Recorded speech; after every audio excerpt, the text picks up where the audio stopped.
તો મિત્રો પ્રથમ પ્રકરણ આપણે પૂરું કર્યું પ્રજનન, સજીવોમાં પ્રજનન પ્રક્રિયા, અને એમાં આપણે પ્રજનન વિશેની સામાન્ય બાબતોની ચર્ચા કરી. હવેના પ્રકરણ આપણે વધુ ઊંડાણપૂર્વક ભણીશું. જેમ કે આજે આપણે શરૂ કરવા તરફ જઈ રહ્યા છીએ. પ્રકરણ નંબર 2, સપુષ્પી વનસ્પતિઓમાં લિંગી પ્રજનન, sexual reproduction in flowering plants. હવે આ એક મહત્ત્વનું ચેપ્ટર છે. આમાંથી આપણને 3 માર્ક્સનો પ્રશ્ન જનરલી પૂછાતો હોય છે. જો કે બ્લુપ્રિન્ટ આધારિત પછી માળખાની આપણે ચર્ચા કરીશું, પણ હાલ પૂરતું આપણા માટે આ મહત્ત્વનું ચેપ્ટર છે અને આજે સૌથી મહત્ત્વના મુદ્દા તરફ આપણે આગળ વધવું છે. ફ્લાવરિંગ પ્લાન્ટ્સ, અનાવૃત બીજધારી અને આવૃત બીજધારી વનસ્પતિની આપણે વાત કરીએ છીએ. તો ફ્લાવરિંગ પ્લાન્ટ્સની અંદર એટલે કે સપુષ્પી વનસ્પતિની અંદર, આ સપુષ્પી વનસ્પતિ માટે પુષ્પ જે છે એનું મુખ્ય પ્રજનન એકમ છે. પુષ્પી વનસ્પતિનું મુખ્ય પ્રજનન એકમ છે. અને આપણે અગાઉના ધોરણમાં પણ ભણી ગયા છે કે પુષ્પ જે છે 4 ચક્રો ધરાવે, જેમાંના 2 ચક્રોમાં વજ્રચક્ર અને દલચક્ર કે જે સહાયક ચક્રો છે, પુંકેસર ચક્ર અને સ્ત્રીકેસર ચક્ર કે જે મુખ્ય ચક્રો છે. આ પ્રકરણ પ્રજનન સંબંધિત હોવાથી આપણે અહીં 2 જ ચક્રોની વાત કરવાની છે, પુંકેસર ચક્ર અને સ્ત્રીકેસર ચક્ર. આ પ્રકરણમાં આપણે પરાગાશયની આંતરિક રચના, લઘુબીજાણુજનકનો વિકાસ, એ પ્રમાણે અંડાશયની આંતરિક રચના, માદાજન્યજનકનો વિકાસ, ફલનની પ્રક્રિયા વગેરે વિગતે ભણીશું. વધુ પ્રસ્તાવમાં આગળ ન વધતા સૌથી પહેલાં આપણે વાત કરીએ છીએ પુંકેસર ચક્રની. જેને આપણે ઇંગ્લિશમાં એન્ડ્રોશિયમ તરીકે ઓળખીએ છીએ. એન્ડ્રોશિયમ તરીકે આપણે એને ઓળખીએ છીએ. પુંકેસર ચક્ર એ પુષ્પનો પ્રજનનિક ભાગ છે, નર પ્રજનન ચક્રનો ભાગ છે. પુંકેસરની જો રચના જોઈએ તો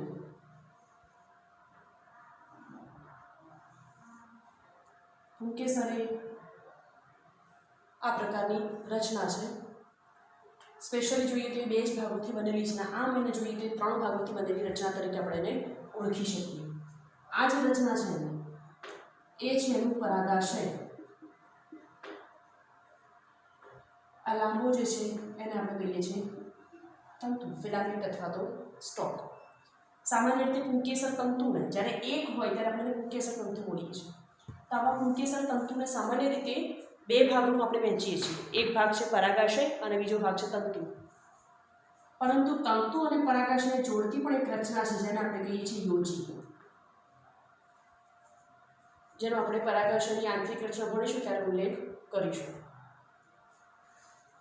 આપણો પ્રથમ પ્રશ્ન એવો થાય 3 માર્ક્સનો, પરાગાશયની આંતરિક રચના વિગતે વર્ણવો. એ પહેલાં પરાગાશય વિશે થોડી પ્રાથમિક માહિતી મેળવી લઈએ અને પછી આપણે પ્રશ્ન તરફ જઈએ છીએ. પરાગાશય જે છે એ સામાન્ય રીતે દ્વિખંડી રચના છે.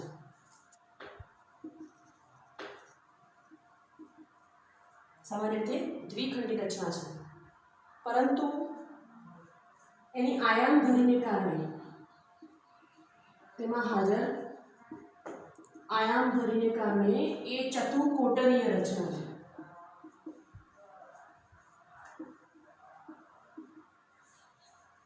એટલે કે આ ભાગને જો આપણે છેદ લઈએ, એનો આડો છેદ લેવામાં આવે પરાગાશય, તો ચતુર્કોટરીય રચના આપણે જોઈ શકીએ છીએ. પરંતુ તે સાચી દ્વિખંડી અને ચતુર્કોટરીય રચના તરીકે આપણે એને ઓળખીએ છીએ.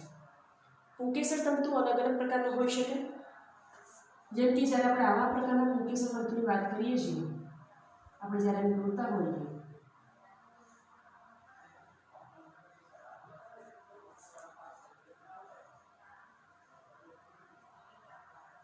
જો તંતુ બરાબર સમજી લેજો. પુંકેસર તંતુના અલગ પ્રકારો આપણને નીચમાં લગભગ પૂછાતો પ્રશ્ન છે. આકૃતિ સાથે આપણે પૂછતું હોય છે કે નીચેના પુંકેસર તંતુની ઓળખ વર્ણવો, અને ધોરણ 12ના પ્રયોગ નંબર 1 ની અંદર પણ આપણે આની ચર્ચા કરી છે કે પ્રેક્ટિકલ પરીક્ષામાં પણ પૂછાતો પ્રશ્ન છે. તો પુંકેસર તંતુ જે છે એની સાથે પરાગાશય સાથે જો દંડ નીચેથી જોડાયેલો હોય, પરાગાશય સાથેથી દંડ જો નીચેથી જોડાયેલો હોય, માત્ર નીચેથી, અહીંથી કેન્દ્ર ધ્યાન આપજો, ફક્ત નીચેથી જોડાયેલો હોય તો આવા પરાગાશયને આપણે કહીએ છીએ તલસ્થ પુંકેસર. આવા પુંકેસરને આપણે કહીએ છીએ તલસ્થ પુંકેસર. અને જો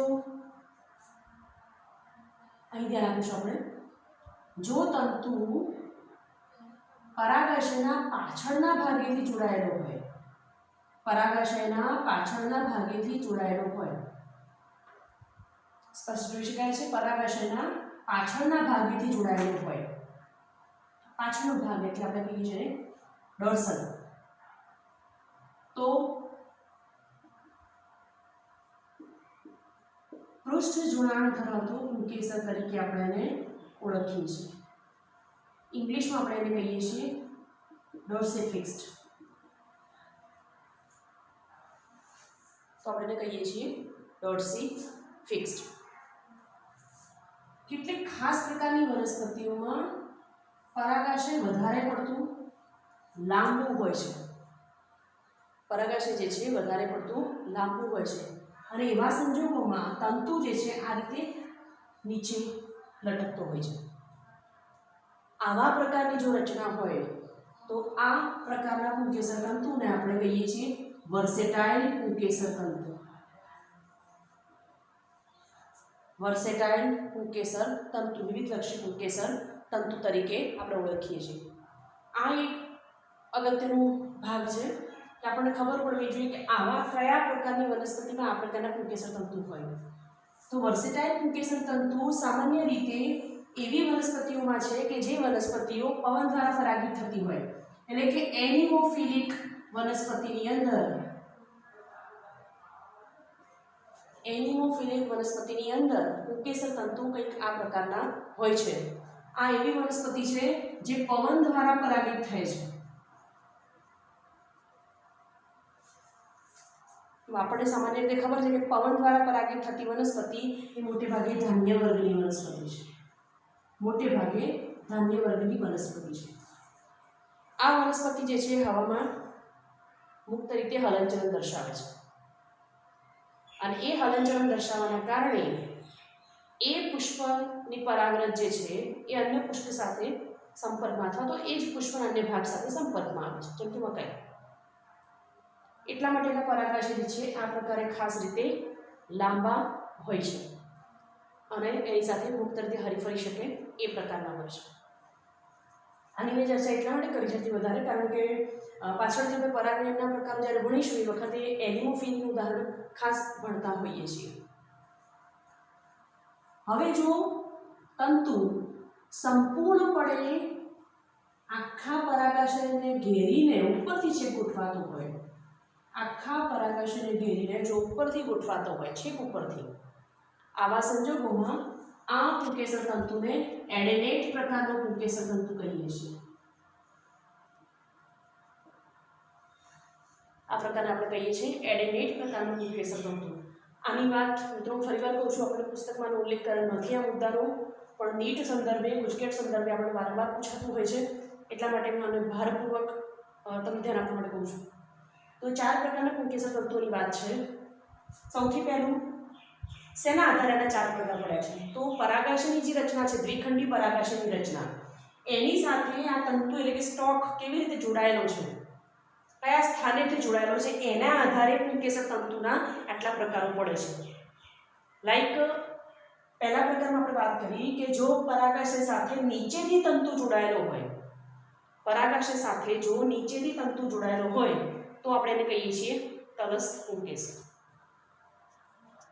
જો પરાગાશયના આ પરાગાશય હોય તો પાછળના ભાગેથી આમ તંતુ જોડાયેલો છે, આવા સંજોગોમાં આપણે એને કહીએ છીએ પૃષ્ઠ જોડાણ ધરાવતો પુંકેસર એટલે કે ડોર્સિફિક્સ્ડ. હવે જો પરાગાશય આ સંપૂર્ણ પરાગાશયની ઉપરની રચનાથી તંતુ છેક સુધી જોડાયેલો હોય, છેક ઉપરથી જોડાયેલો હોય, એવા સંજોગોમાં આપણે એને કહીએ છીએ એડેનેટ પ્રકારનું પુંકેસર. ચોથો અને સૌથી ઇમ્પોર્ટન્ટ ટાઈપ કે જ્યાં કોઈ ખાસ સંજોગોમાં પરાગાશય વધારે પડતું લાંબુ હોય છે, પહોળું હોય છે, અને એવા સંજોગોમાં તંતુ આ રીતે નીચે તરફ લટકતો હોય. આ પ્રકારના પરાગાશયને અથવા પુંકેસરને વર્સેટાઇલ પુંકેસર આપણે કહીએ છીએ. અને આપણે વારંવાર યાદ રાખીશું કે એ એનિમોફિલિક વનસ્પતિમાં આ પ્રકારના પુંકેસર વધુ જોવા મળે, કારણ કે એનો પરાગાશયનો ભાગ લાંબો હોવાથી એને નીચેનો તંતુ હલકો છે, હલકો હોવાથી એ વારંવાર મૂવમેન્ટ કરી શકે, અને આ રીતે હલનચલન કરવાને કારણે એ પુંકેસરમાંથી પરાગાશયમાંથી મુક્ત થતી પરાગરજ એ બાજુના પરાગાસન પર જોડાણ દર્શાવી શકે અથવા તો સ્થાપિત થઈ શકે, એ પ્રકારનો હેતુ છે. અને એનિમોફિલી પ્રકારે પરાગનયન એટલે કે જે પવન દ્વારા પરાગનયન થતું હોય તો આપણે એને એનિમોફિલી પ્રકારનું પરાગનયન કહીએ છીએ, અને એ ધાન્યવર્ગની વનસ્પતિમાં ખૂબ વધારે સ્પષ્ટપણે જોવા મળે છે. તો આ 4 પ્રકાર થાય છે આપણને પુંકેસર ના, કે પુંકેસર કેટલા પ્રકારના હોય છે તમે ખાસ નોંધી લેશો ને. અને હવે આપણે જઈએ છીએ 3 માર્ક્સનો આપણો સૌથી મહત્વનો પ્રશ્ન, પરાગાશયની આંતરિક રચના વર્ણવો અથવા તો લઘુ બીજાણુધાનીની આંતરિક રચના વિશે ચર્ચા કરો.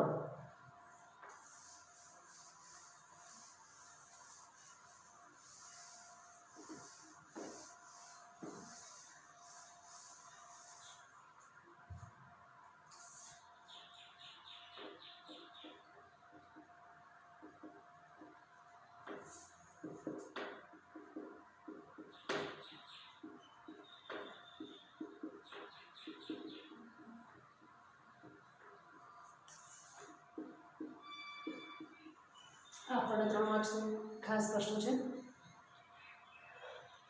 મિત્રો. ક્યાંક પ્રશ્નોમાં અથવા તો ભણાવતી વખતે સામાન્ય રીતે કેટલીક જગ્યાએ ઇંગ્લિશ શબ્દોનો ઉપયોગ વધારે કરું છું, તો ગુજરાતી શબ્દો અને ઇંગ્લિશ ટર્મિનોલોજી એટલી જ અગત્યની છે, કારણ કે જ્યારે નીટના પેપર ગુજરાતી અને ઇંગ્લિશ બંને માધ્યમમાં એક સાથે હોય એવા સંજોગોમાં ઘણી વખત ગુજરાતી ટ્રાન્સલેશનના કારણે ગુજરાતના વિદ્યાર્થીઓને ઘણું નુકસાન થતું હોય છે. તો આવા સામાન્ય શબ્દોની પણ આપણને જો ખબર હોય તો એ વખતે પ્રશ્નનું આપણે સંપૂર્ણ સાચું અર્થઘટન કરી શકીએ. કે કેટલાક શબ્દોને ઇંગ્લિશમાં પણ યાદ રાખવા જરૂરી છે. આપણે બંને સાથે બોલીશું, ગુજરાતી પણ બોલીશું, સાથે સાથે ઇંગ્લિશ પણ બોલીશું. 1-2 વખત વિડીયો લેક્ચર તમે સાંભળશો એટલે એ શબ્દ તમને આપોઆપ નેચરલ ફ્લોમાં આવી જશે. હવે આપણે વાત કરીએ છીએ પરાગાશયની આંતરિક રચનાની. તો આપણે હમણાં જ કહ્યું કે પરાગાશય એ દ્વિખંડી કોથળી જેવી રચના છે. આપણે એના માટે વાત કરી. પરાગાશય કેવું છે? દ્વિખંડી કોથળીમય રચના છે. એની આયામ ધરીને કારણે એ ચતુર્કોટલીય છે, એટલે કે એની અંદર આપણને 4 કોટરો જોવા મળે છે. હવે આપણે કહ્યું હતું એમ કે પરાગાશયનો આ જે ભાગ છે, આ ભાગનો જો છેદ લેવામાં આવે, આ ભાગનો જો આડો છેદ લેવામાં આવે તો આપણને રચના કંઈક આ પ્રકારની જોવા મળે છે.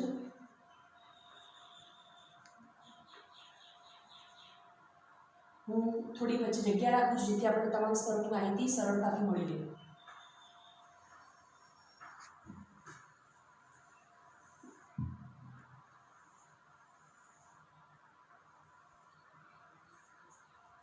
તમામ સ્તરોની માહિતી આપણને સરળતાથી મળી રહે એ માટે વચ્ચે થોડીક જગ્યા રાખવી જે છે એ જરૂરી છે, કારણ કે આપણે ખૂબ ઊંડાણપૂર્વક આ મુદ્દાને લેવો છે, એવી રીતે લેવો છે કે ગુજકેટ કે નીટ માટે તમારે અલગથી તૈયારી કરવી પડે નહીં. આના માટે સૌથી અગત્યની વસ્તુ એ છે, આપણે બુક પ્રમાણે આપણે પરાગાશય દિવાલના 4 સ્તરોની જ વાત કરી છે, એના સિવાય કોઈ ખાસ વિશેષ વાત એના વિશે કરી નથી. પણ સૌથી પહેલાં આપણે વાત કરીએ છીએ, આવું કાઢી નાખું છું, કે પરાગાશયની દિવાલ જે છે એ પરાગાશયની દિવાલ 4 સ્તરોની બનેલી છે.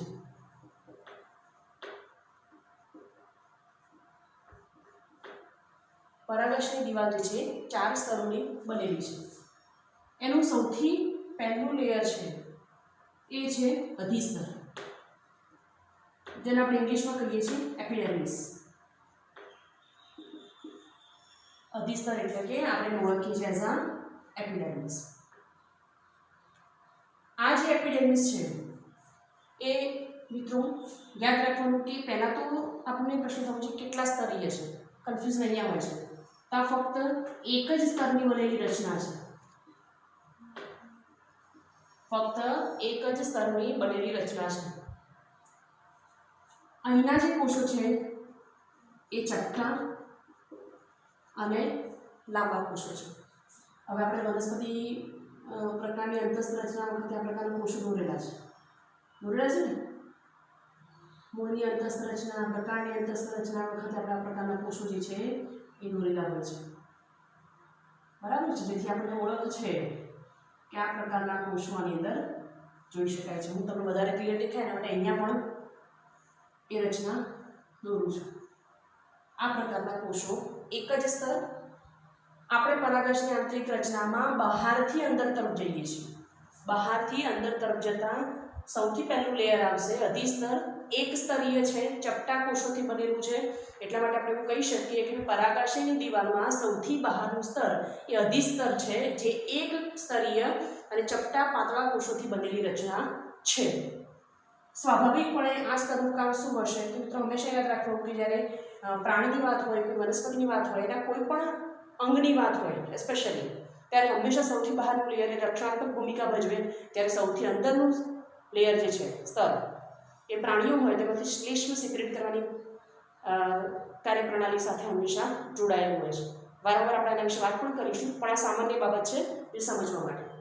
તો સૌથી બહારનું સ્તર છે એટલે સ્વાભાવિકપણે આ સ્તર જે છે રક્ષણાત્મક ભૂમિકા ભજવે છે।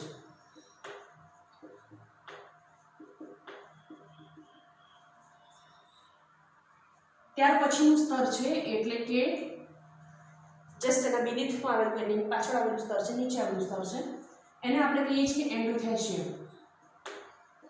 એ લેયરને આપણે કહીએ છીએ એન્ડોથેશિયમ। બીજા શબ્દોમાં આપણે આ સ્તરને તંતુમય સ્તર તરીકે પણ ઓળખીએ છીએ। અહીં જે ગોઠવાયેલા કોષો છે એ વર્તુળાકાર રીતે ગોઠવાયેલા કોષો છે, કંઈક આ રીતે।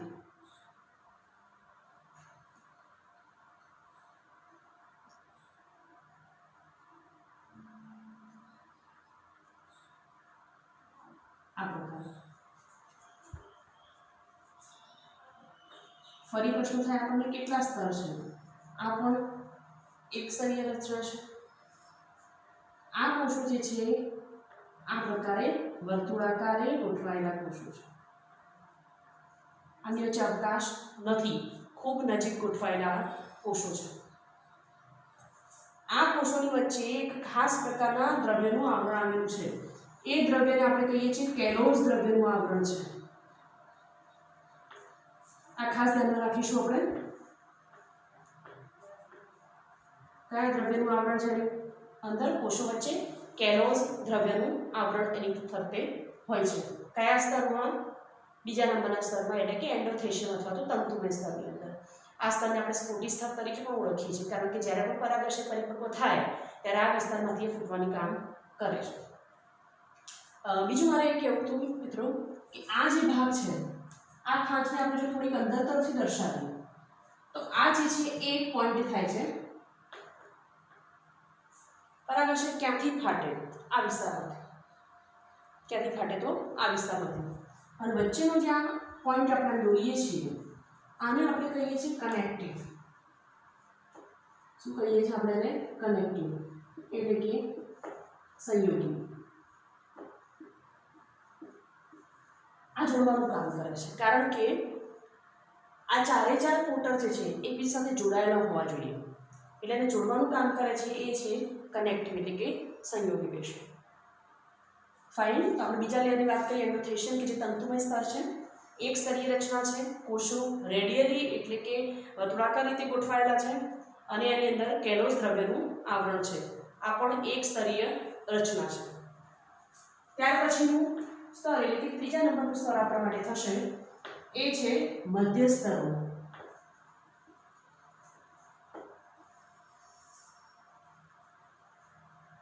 મધ્ય સ્તર એ પોતે 2 થી 3 સ્તરીય રચના છે।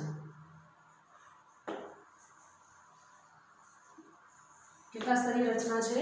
2 થી 3 સ્તરીય રચના છે, અને આ કોષો શિથિલ રીતે ગોઠવાયેલા મૃદુતક પેશીના કોષો છે। કયા કોષો છે આ? તો શિથિલ રીતે ગોઠવાયેલા મૃદુતક પેશીના કોષો છે।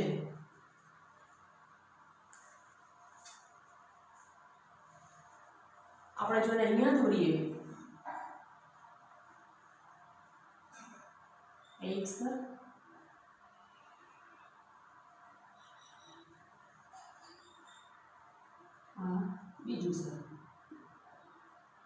ત્રીજી સ્તર. તો રીતે ગોઠવાયેલા એ શિથિલ રીતે ગોઠવાયેલા મૃદુતક પેશીના કોષો છે, પેરેન્કાઇમા સેલ્સ છે, જે લૂઝલી અરેન્જ છે, એકદમ શિથિલ રીતે ત્યાં ગોઠવાયેલા છે. ચોથું અને સૌથી અંદરનું સ્તર જેને આપણે કહીએ છીએ પોષક સ્તર,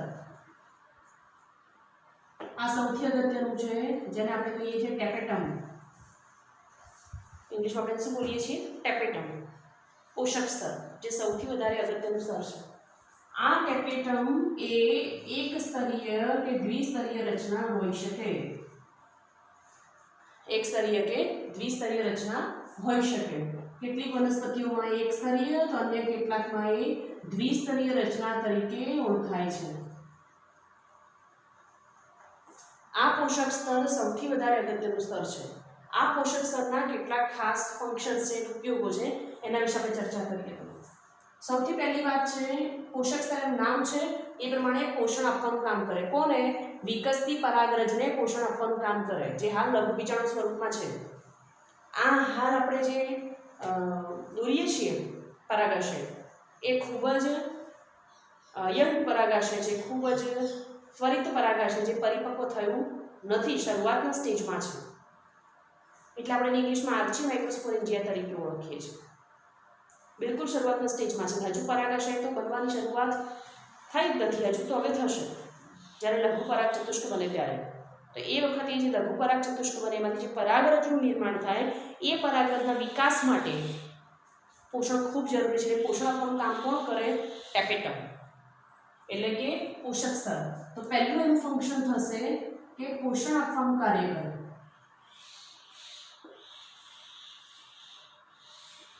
પોષણ આપવાનું કાર્ય કરે છે. સેકન્ડરી થિંગ, આ સ્તરના જે કોષો છે એની અંદર કેટલાક ખાસ પ્રકારના ઉત્સેચકોનો સ્ત્રાવ થાય છે. એની અંદર કેટલાક ખાસ પ્રકારના ઉત્સેચકોનો સ્ત્રાવ થાય. ઉદાહરણ તરીકે પહેલો ઉત્સેચક છે કેલેઝ. શબ્દ આપણને અથડાયો ફરીવાર, કેમ કે આ શબ્દ પહેલા આપણે ક્યાં સાંભળી ગયા છીએ? તો આપણે સાંભળી ગયા હતા કે બીજા નંબરનું જે સ્તર છે એન્ડોથેશિયમ, એના કોષોની વચ્ચે કેલોઝ નામના દ્રવ્યનું આવરણ છે, અને પોષક સ્તરના કોષોની અંદર કેલેઝ ઉત્સેચકનું આવરણ છે. એનો મતલબ એમ છે કે આ જે ઉત્સેચક છે એ મધ્ય સ્તરના કોષોના અંદર રહેલા કેલોઝ દ્રવ્યનું પાચન કરવા માટે જવાબદાર છે. એનું એ પાચન કરશે. પોષક સ્તર પરાગાશય ફાટવાની પ્રક્રિયા દરમિયાન પણ ખૂબ અગત્યનું છે. એટલા માટે પોષક સ્તર પરાગાશય દિવાલની આંતરિક રચનામાં સૌથી મહત્વના સ્તર તરીકે વર્તે છે. હવે આપણને એમ થાય કે આ આકૃતિની રચનામાં મારે ફરી એકવાર વાત કરવી છે, એના ભાગનું સ્પષ્ટીકરણ કરી દેવું છું. ચાર જે કોટરો આપણને દેખાય છે આની અંદર, આ ચાર કોટરો લઘુબીજાણુધાનીના કોટરો છે. મધ્ય ભાગ જે આપણે દોરીએ છીએ આયામધરી છે. આ જે ભાગ આપણે લાંબુ તંતુ જો દોર્યો છે, આ જે છે કનેક્ટિવ છે, એટલે કે સંયોગી છે.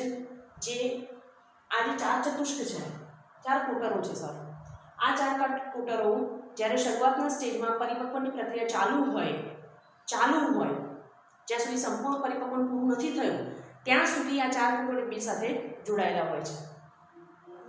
અને એ જે ખાસ પ્રકારની પેશી છે આપણે બીજાણુજન્ય પેશી તરીકે પણ ઓળખીએ છીએ, કે જેમાં એક જ પ્રકારના સઘન રીતે ગોઠવાયેલા સમજાત પેશીના કોષો છે. અને બીજું ખાસ નોંધીશું આપણે કે આ જે કનેક્ટિવના કોષો છે એ વંધ્ય કોષો છે. કનેક્ટિવના કોષો છે કેવા છે? વંધ્ય કોષો છે. એનો અર્થ એમ કે એ પરાગરજના નિર્માણમાં કે લઘુબીજાણુના નિર્માણમાં કોઈ ભૂમિકા ભજવતા નથી. વંધ્ય કોષો છે એ પરાગરજ બનાવવાના નથી, એટલે આપણે આ પણ નોંધીશું. તો કનેક્ટિવ જે છે એ પરાગના જે કોટરો છે, લઘુબીજાણુધાનીના જે ચાર કોટરો છે એને જોડવાનું કામ કરે, અને એ વંધ્ય કોષો છે પરાગરજના નિર્માણમાં કોઈ જ ભાગ લેતા નથી. આપણે પહેલા પણ વાત કરી કે પરાગાશય દ્વિખંડી રચના છે, કેમ કે આપણે હંમેશા પરાગાશયને આ પ્રકારે દોરતા હોઈએ છીએ. એટલે આ ખંડ 1 અને ખંડ 2. પરંતુ આની અંદર આવેલી આયામધરીને કારણે અને જે ખાંચ ઉદ્ભવે છે એના કારણે પરાગાશય જે છે એ ચાર કોટરોમાં વહેંચાય છે. આપણે કહીએ પોલી કોથળી જેવી રચના છે. સૌથી અગત્યની રચના તરીકે પરાગાશયની દિવાલ. 3 માર્ક્સના પ્રશ્નમાં આપણે પરાગાશય દિવાલના 4 સ્તરો વિશે વિગતે વર્ણન કરવાનું રહેશે અને આકૃતિ પણ આ જ દોરવાની રહેશે. અને આખી આકૃતિ આપણે દોરી શકવા માટે સક્ષમ નથી, એનો સમય આપણી પાસે નથી હોતો, તો આપણે કોઈ 2 કોટોને ધ્યાનમાં રાખી અને સ્તરીય આકૃતિઓ દર્શાવીશું. સૌથી બહારનું સ્તર જે છે એ અધિસ્તર છે. એક સ્તરીય કોષો છે, ચપટા લાંબા પાતળા કોષો છે, રક્ષણાત્મક ભૂમિકા ભજવે. ત્યાર પછી બહારથી અંદર તરફ આવતા બીજા નંબરનું જે સ્તર છે જેને આપણે કહીએ છીએ એન્ડોથેલિયમ અથવા તંતુમય સ્તર. અહીંયા કોષો વર્તુળાકાર રીતે ગોઠવાયેલા છે, રેડિયલી અરેન્જ કોષો છે. આ કોષોની વચ્ચે કેલોઝ દ્રવ્યનું આવરણ છે. એના કારણે કોષોની વચ્ચે અવકાશ બિલકુલ હોતો નથી, એટલે કે એકબીજા સાથે સખત રીતે જોડાયેલા કોષો છે. નંબર 3, ત્યાર પછી ત્રીજા નંબરના સ્તરના કોષો એટલે કે મધ્ય સ્તરના કોષો 2 થી 3 સ્તરીય કોષો છે. કઈ પેશીના? મૃદુતક પેશીના કોષો છે. તમને ખબર છે કે મૃદુતક પેશી એ જીવંત પેશી છે અને પ્લસ વનસ્પતિના તમામ કુમળા ભાગમાં મૃદુતક પેશીને જોઈ શકાય છે. અને સૌથી અંદરનું સ્તર એ જે છે એનું પોષક સ્તર છે, જે કેટલીક વનસ્પતિમાં એક સ્તરીય, કેટલાકમાં દ્વિસ્તરીય હોઈ શકે. પોષક સ્તર ખૂબ મહત્વના કાર્ય કરે. પહેલું કામ છે પોષણ આપવું, વિકસતી પરાગરજને પોષણ આપવાનું. નંબર 2, ઉત્સેચકોનો સ્ત્રાવ કરે, જેમ કે કેલેજ ઉત્સેચકોનો સ્ત્રાવ કરે, જેના કારણે કેલોઝ દ્રવ્યનું પાચન થઈ શકે. એની શું ભૂમિકા છે એ જોઈએ. હવે હંમેશા સ્ફોટન આ ખાંચ તરફથી થાય છે, ધ્યાનમાં રાખવાનું. સ્ફોટન કરતા વિસ્તારો બંને છે. અહીંયાથી સ્ફોટનની શરૂઆત થાય.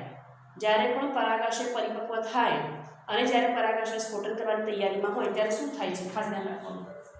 તો એ સ્તર દરમિયાન આ જે મધ્ય સ્તર જે છે એન્ડોથેલિયમ અને મધ્ય સ્તર, આ બંનેના કોષો જે છે એકદમ રેસામય બને છે. આ બંનેના કોષો કેવા બને છે? રેસામય અને સખત કોષો બને છે.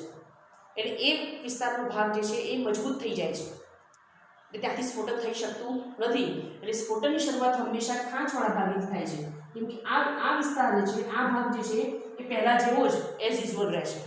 એ રેસામય દિવાલ ધરાવતો બનતો નથી. એટલા માટે સ્ફોટન જે છે એ ખાંચના વિસ્તારો તરફથી થાય. વાત કરી કે આપણે વચ્ચે તરફ દોરતા જઈએ છીએ. મેં તમને કહ્યું હતું કે પરાગાશય પુકેસર તંતુની રચના માટે 2 જ ભાગ બોલીએ છીએ, પરાગાશય અને તંતુ. પણ ના, એક ભાગ પણ છે યોજી, જેને આપણે કનેક્ટિવ તરીકે પણ ઓળખીએ છીએ, જેની આપણે હમણાં વાત કરી હતી. સમજાત પેશી આ 4 કોટરોની અંદર, આ 4 કોટરોની અંદર અહીં રહેલા જે સઘન પેશીના કોષો છે, આ જે કોષો છે, આ કોષો જે છે કે વારંવાર સંભાજન પામી અને પરાગરજનું નિર્માણ કરે છે. તરત હમણાં જ ભણીએ છીએ એ પરાગરજ જે છે એ નિર્માણ કરે છે. આ 4 ભાગોની અંદર, આ 4 કોટરોની અંદર, જેને આપણે પરાગકોટર તરીકે ઓળખીએ છીએ, પરાગરજનું નિર્માણ થાય છે. જ્યારે પરાગરજ પરિપક્વ થાય ત્યારે પરાગકોટરો જે છે એ સ્ફોટન કરવાની તૈયારી કરે છે. આ ખાંચવાળા ભાગોથી સ્ફોટન થાય અને પરાગરજ જે છે કુદરતમાં મુક્ત થતી હોય છે. તો આટલી બાબતો આપણે પરાગાશયની આંતરિક રચના માટે ખાસ ધ્યાનમાં રાખવાની રહેશે. એના 4 સ્તરો. કેટલીક વનસ્પતિ જે છે, સામાન્ય રીતે પરાગાશય ધરાવતી વનસ્પતિને 2 ભાગમાં આપણે વહેંચીએ છીએ. એક ભાગને કહીએ છીએ મોનોથેકસ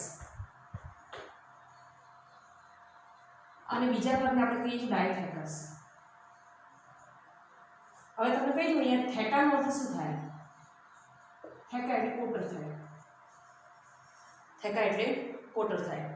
એવા કેટલાક પરાગાશય કે જે એક જ કોટર ધરાવે તો આપણે એને મોનોથેકસ વનસ્પતિ કહીએ છીએ, અને એવા કેટલાક કે જે 2 કોટર ધરાવે તો આપણે એને ડાયથેકસ વનસ્પતિ કહીએ. કદાચ આ શબ્દ ક્યાંક આપણે વાંચવામાં આવે તો કન્ફ્યુઝન ન થાય એના માટે આપણે ક્લિયર કર્યું છે. તો અહીં આપણો 3 માર્ક્સનો પ્રશ્ન પૂરો થાય.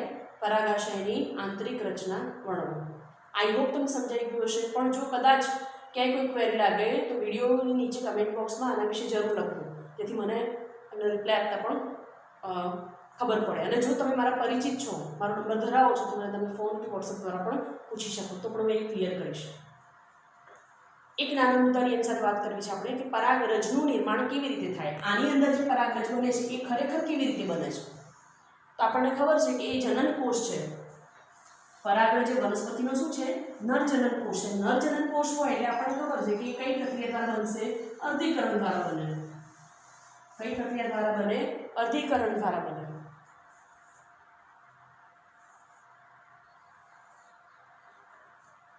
આ જે એની બીજાણુ પેશીનો કોષ છે, આ આ જે લઘુ બીજાણુધાનીની અંદર તરફ ગોઠવાયેલો કોષ, ધાની એટલે પાત્ર, એવું પાત્ર કે જે લઘુ બીજાણુને પોતાની અંદર સંગ્રહી રાખે છે, એનું નિર્માણ કરે છે, એટલે આપણે કહીએ છીએ ને લઘુ બીજાણુધાની.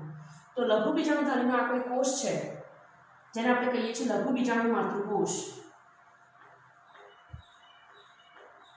લઘુ બીજાણુ માતૃકોષ એને કહેવાય છે ટીએમસી, પોલર મધર સેલ. આ કોષ જે છે સૌ પ્રથમ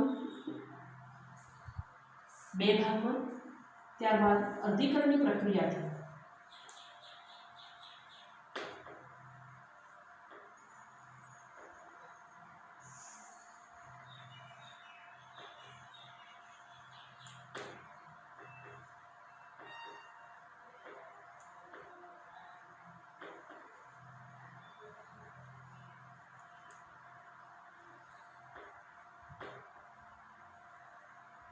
આ રીતે 4 ભાગમાં વિભાજિત થાય.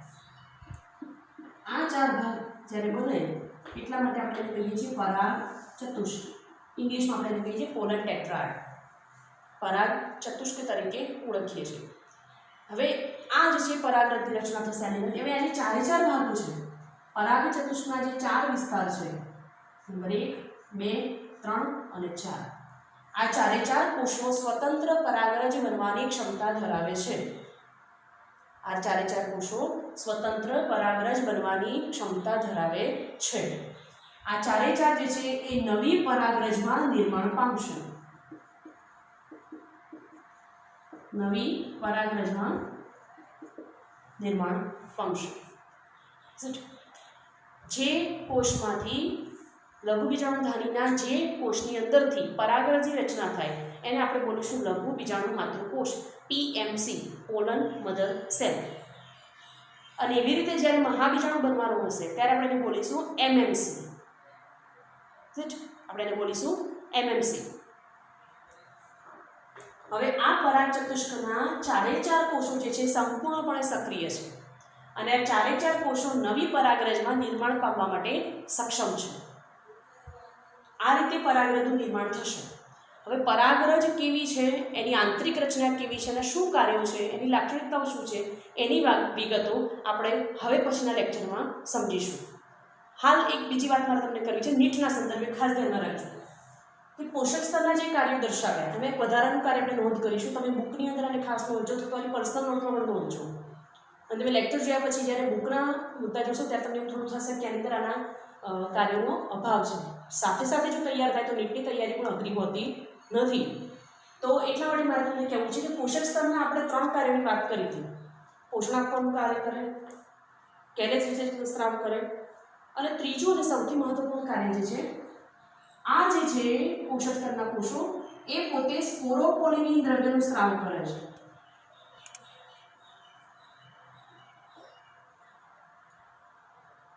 સ્પોરોપોલિનિન દ્રવ્યનો સ્ત્રાવ કરે. યાદ રાખજો, કાલે આ લેક્ચરની શરૂઆત હું સ્પોરોપોલિનિન દ્રવ્યથી કરીશ. બરાબર છે? સ્પોરોપોલિનિન દ્રવ્યનો સ્ત્રાવ કયા કોષમાંથી થાય, કયા સ્તરમાંથી થાય? તો પરાગાશયના સૌથી અંદરના સ્તર પોષક સ્તરમાંથી એનો વિકાસ થાય કે જે લઘુ બીજાણુધાનીની ખૂબ નજીક આવેલું સ્તર છે, ખૂબ જ નજીક આવેલું સ્તર છે. ત્યાંથી સ્પોરોપોલિનિન દ્રવ્યનો સ્ત્રાવ થાય છે. બહુ સૌથી અગત્યનો પ્રશ્ન. અને એટલા માટે ટેપેટમ લેયરને પરાગાશયની દિવાલની રચનામાં સૌથી અગત્યના લેયર તરીકે ગણવામાં આવે છે. મિત્રો, હું આશા રાખું છું કે પરાગાશયની આંતરિક રચના 3 માર્ક્સનો પ્રશ્ન, પરાગ ચતુષ્કની રચના અને ખાસ પોષક સ્તરના કાર્યો તમને સંપૂર્ણપણે સમજાઈ ગયા હશે. અને જો એવું હોય તો વિડીયો સંપૂર્ણપણે પૂરો જુઓ અને એને સબસ્ક્રાઈબ કરવાનું ભૂલશો નહીં, જેથી સિરીઝમાં લેક્ચર્સ તમને મળતા રહે. Thank you. મિત્રો, બીજી એક વાત છે કે હાલ આ વિડીયો લેક્ચરનો વિચાર મને ફક્ત ધોરણ 12ના વિદ્યાર્થીઓનું ન બગડે એ હેતુથી મારા પ્રિન્સિપાલના સુઝાવથી મેં શરૂ કરેલું છે. અને હાલ ટેકનિકલ સાધનોનો બિલકુલ અભાવ છે. મારી પાસે જે સાધનો છે એની સાથે જ હું કામ ચલાવું છું. તો જો કોઈ બહારનો અવાજ તમને ડિસ્ટર્બ કરતો હોય ક્યાંક તો કૃપયા હેન્ડ્સફ્રી લઈને સાંભળશો અને એના માટે ક્ષમ્ય ગણશો. ભવિષ્યમાં આવી ખામી ન સર્જાય એનું અમે ધ્યાન રાખીશું. પણ હાલ એ ટેકનિકલ સાધનો લોકડાઉનના કારણે અવેલેબલ નથી. Thank you.